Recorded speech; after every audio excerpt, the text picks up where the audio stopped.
ফেরাউনের ঘরে সন্তান নাই, তার স্ত্রী পানির ঘাটে বাচ্চা চলে আসলো। বাচ্চা দেখে সে বলছে, মাশাআল্লাহ, এত চমৎকার একটা সন্তান, ফুটফুটে বাচ্চা। ফেরাউনের কাছে নিয়ে গিয়ে বলছে, একে রেখে দেই, লা তাকতুলু, তাকে হত্যা করো না, আসা ইয়ানফাআনা আও নাত্তাখিযাহু ওয়ালাদা, তাকে আমরা রেখে দেই, হয়তো সে উপকারে আসবে, অথবা কোনো আমরা তাকে সন্তান হিসেবে গ্রহণ করতে পারি। তো ফেরাউন কিন্তু খুব সতর্ক ছিল, তারপরেও আল্লাহ পাক তারই ঘরে মূসা আলাইহিস সালামকে বড় করলেন, সুবহানাল্লাহ।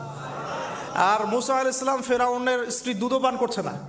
তখন মূসা আলাইহিস সালাম একজন বোন আছে, সে গিয়ে তাদেরকে খবর দিল যে আমরা কি তোমাদেরকে হাল আদুল্লুকুম আলা মান ইয়াকফুলু, এমন একজনের কথা বলবো যে মূসাকে দুধ পান করাবে, এই বাচ্চাকে দুধ পান করাবে। আল্লাহ পাকের কি কৌশল, আল্লাহ পাক ওই মায়ের কোলেই আবার মূসা আলাইহিস সালামকে ফিরিয়ে দিলেন। এদিকে মায়ের দুধ খাচ্ছে, ফেরাউনের ঘরে বড় হচ্ছে, আবার ফেরাউন একটা বড় অঙ্কের হাদিয়া তার মাকে দিচ্ছে দুধ পান করানোর জন্য।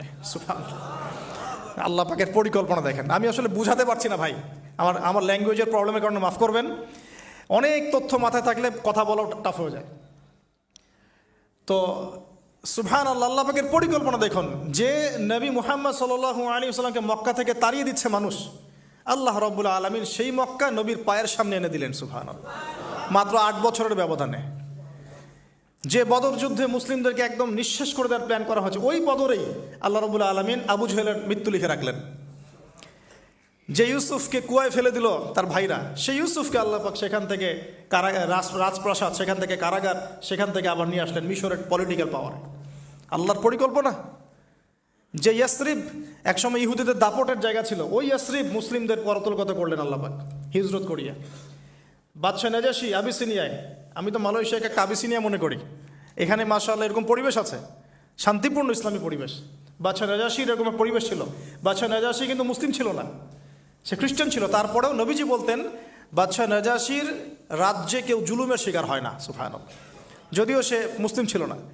ওখানে ইসলাম নিয়ে গেলেন আল্লাহ পাক, ওখান থেকে পুরো আফ্রিকায় ইসলাম ছড়িয়ে পড়লো, সুবহানাল্লাহ। এক খালেদ বিন ওয়ালিদ রাদিয়াল্লাহু আনহু, যার হাতে উহুদ যুদ্ধে বহু মুসলিমের প্রাণ গিয়েছে না, সেই মানুষকে আল্লাহ রাব্বুল আলামিন হেদায়েত দিয়ে 100টা যুদ্ধ করিয়েছেন, সুবহানাল্লাহ।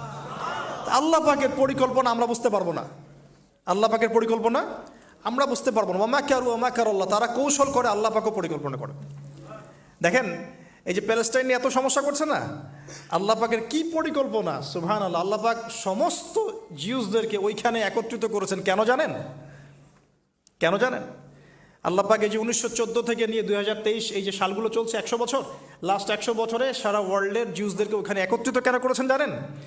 যেইভাবে আল্লাহ পাক ফেরাউনের দলবলকে লোহিত সাগরে ডুবিয়ে দিয়েছেন, ওইভাবে আল্লাহ